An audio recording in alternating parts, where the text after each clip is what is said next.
Alright, man, welcome back to another Coffeezilla reaction. Today we got, he stole 40 million and got caught. Now, Coffeezilla provides nothing but absolute fucking bangers, so I'm pretty excited for this one, man. Also, before we get into this one, man, hey, if you like the video, like the video. Yeah, it really does help push it out to more people, man. Alright, let's not waste any more time, though, and just get right into this one. Most people know that I get threatened a lot on this channel. People don't like it when you expose them. Yeah, I suggest you use the money you got from pumping your Patreon to hire a good lawyer. You're gonna need it. So scammers saying that they're gonna go after me is something that I've long been desensitized to. Coffeezilla. Nobody knows anything about his family because they don't have the resources I have. But what we don't talk about a lot is that the opposite is also true. It's funny how like Ted wound up making all these threats and then nothing happened, right? When it's fucking victims hilarious. of scams learn what's been done to them, the scammer very often becomes the target of a lot of personal threats. And honestly, most of them seem to take the same approach I do. You unfortunately have to ignore it. Because 99% of the time, internet threats are just that, threats, which never go beyond the screen. Exactly. But this video is a reminder that every now and then, someone will take it all the way. Oh, here we go, man. We're talking today about Aiden Pleterski, a scammer who taunted his victims with flashy cars and took their money until it was too late. And he was kidnapped, beaten, and ransomed for $3 million. What? This video. Bro, holy shit. Which, I will warn you, may be disturbing. Everything that happened is my fault. I'm not going to put the blame on anybody else.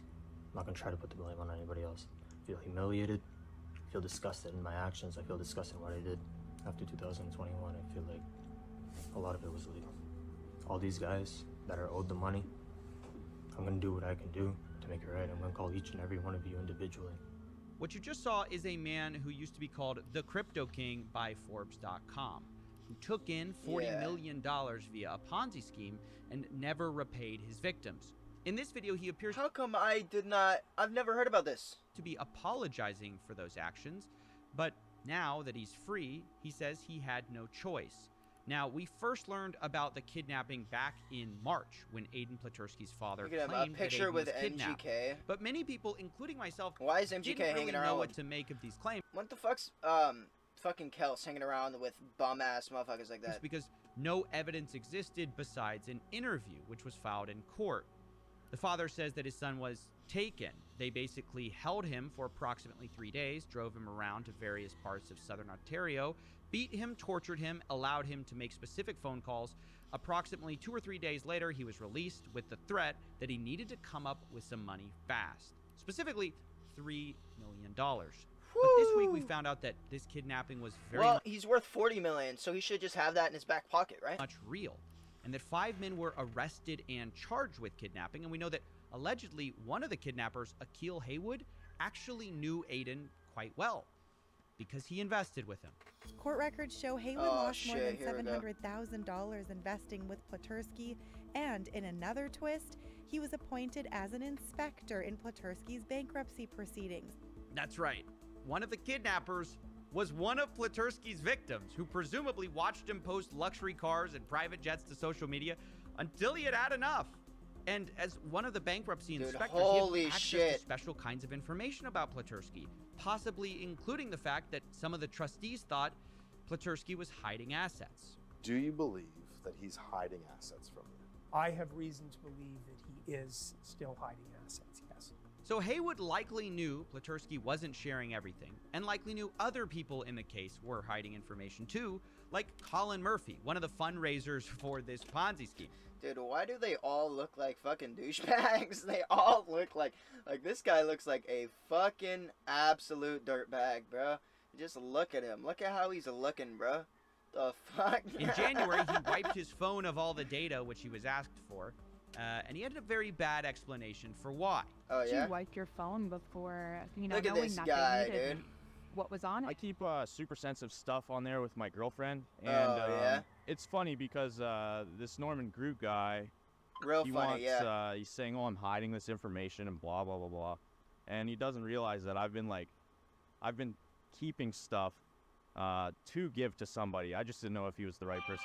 Ah, dang, I was about to give you guys all the evidence.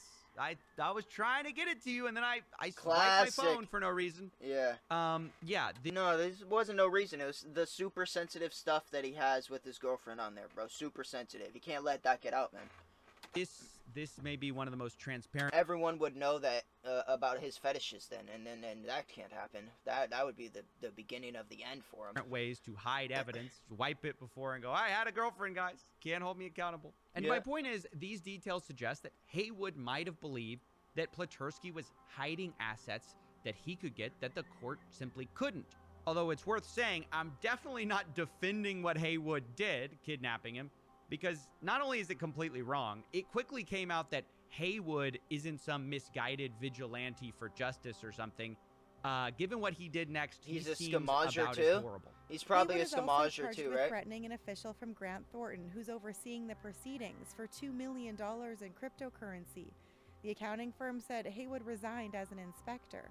Grant Thornton said, "We've been cooperating with police and have maintained open lines of communication. We cannot comment any further as this is an active investigation." Wow, you heard that right. Not only did Haywood threaten the scammer, he threatened the bankruptcy lawyers in the case and wanted a bunch of money from them. Yeah, which makes is really sense. playing both sides in a creative way, I've got to say. And my point is, look, it's not like he was looking for the amount he was owed, which is allegedly $740,000. He wanted was more. looking for millions of dollars as more. a payday. So no one in this situation is particularly great.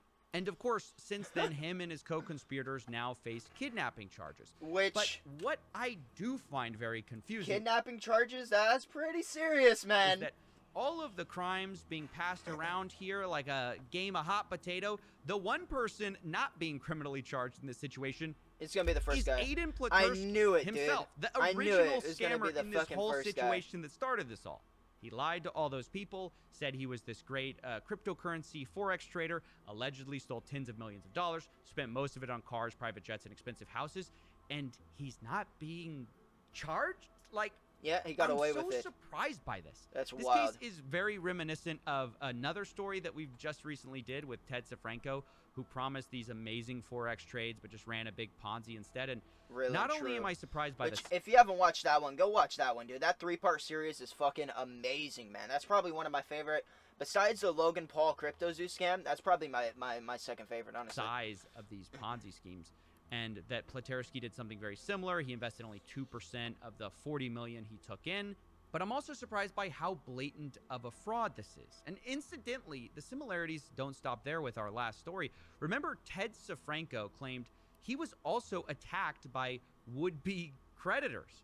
And so this pattern of crypto or forex scammers isn't going away anytime soon, nor are the legions what of goes upset around victims comes around, who man. are pissed both that they got robbed and that most of these people face little to any criminal charges. And so it's easy to see why they're frustrated, although I have to say that I disagree with the method.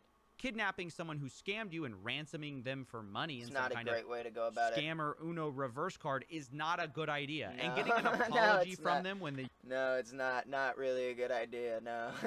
And honestly, it doesn't really take a genius to figure out that that's not the best way to go about it, man. Beating them up isn't doing anyone a service. So for ethical reasons, human reasons, and stay out of jail reasons, maybe don't do this.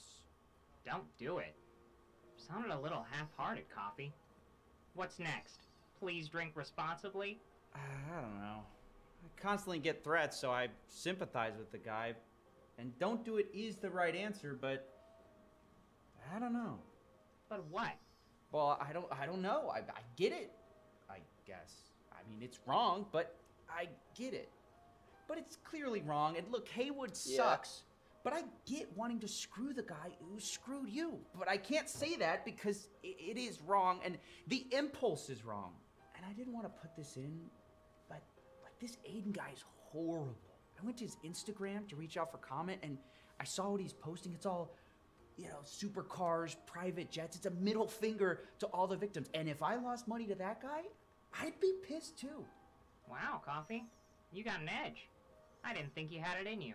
No, I mean, I wouldn't do anything, and I wouldn't change what I said. Don't do it is the right thing, but sometimes the right thing feels wrong. What?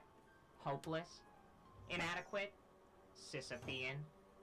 Pointless? This conversation is pointless. True. I'm done talking about it. Look, you got anything on TV? I hate when you put my show on. come on, change the channel. Put something else on. Wait, no way. This is about to be the intro to his next big case. Oh, sure. Please. Speaking of new topics, I've got just the thing that'll cheer you up. I found this new creator. You're gonna love this coffee. Very avant-garde stuff. Yes. I'm telling you, future of entertainment. Yes, here we go. The new one. Oh my God.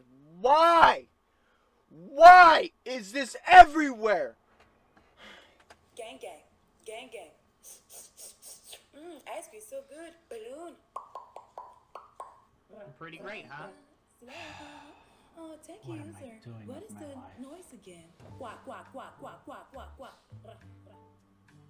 Dude, that literally just... Why? Coffee, that's the worst thing I've ever seen in my life, dude. Why is that going viral, man? It's so weird. I feel so uncomfortable watching it, dude. It's just weird, man.